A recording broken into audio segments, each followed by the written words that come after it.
It's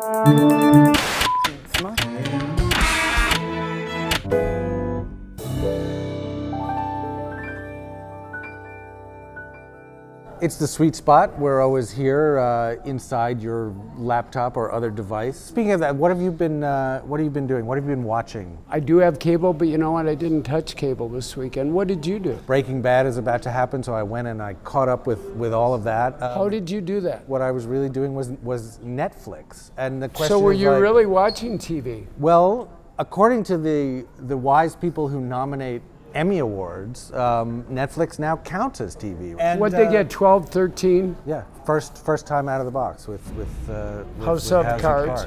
Things are about to move very quickly. And they've also had 4 seasons of Arrested Development, Orange is the New Black. And that horrible horror series Hemlock Grove.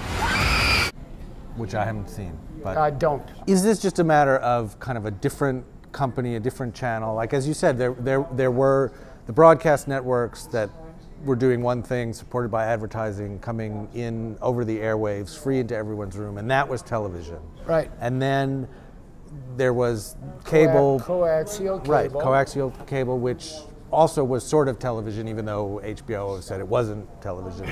And now there's this other thing which is coming in through the internet. I mean, keep in mind with Netflix. Netflix was the largest user of the U.S. Postal Service. Right. And then in a matter of months later, was the largest user of downloads on the internet.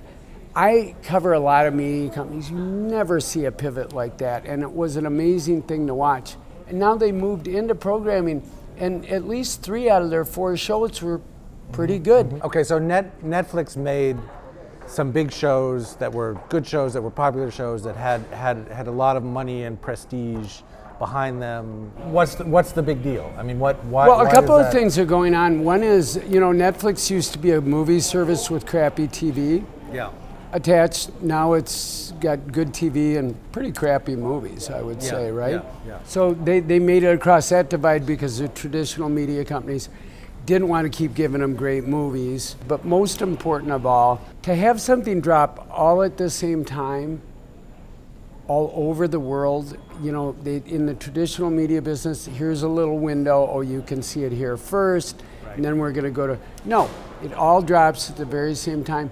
And again, it doesn't matter what I think. I think it drains all the water out of the cooler. I don't think people talk about your show as much as they could. They're not going to, because nobody's on the same episode, right? But that might turn out to matter less. I mean, that matters a lot to people like us who don't want to miss out on the sort of the media-driven discourse. But I think there are a lot of people like I'm not a TV critic, and I don't feel the sort of compulsion to keep up with the. So you're just going to get in there. Well, I'm going to find out about it later. Also, it's like people are going to be talking about this for a while, and eventually I'll get around to it. Yeah, but it's changed the whole conversation around television, which is, if you want to talk to people about Orange is the New Black, which you watched, right? Yeah, I've watched some of it, a little bit. Yeah. Okay. Just a couple of it's not, did you see, it's what episode are you on? So we're on permanent spoil alert. That's what it is. Everywhere it's like you look, you open up the Twitter, it's just like full of spoilers and. So no one's going to be able, in this new future of Netflix, of streaming broadband television, no one's going to be able to talk to anyone else about it.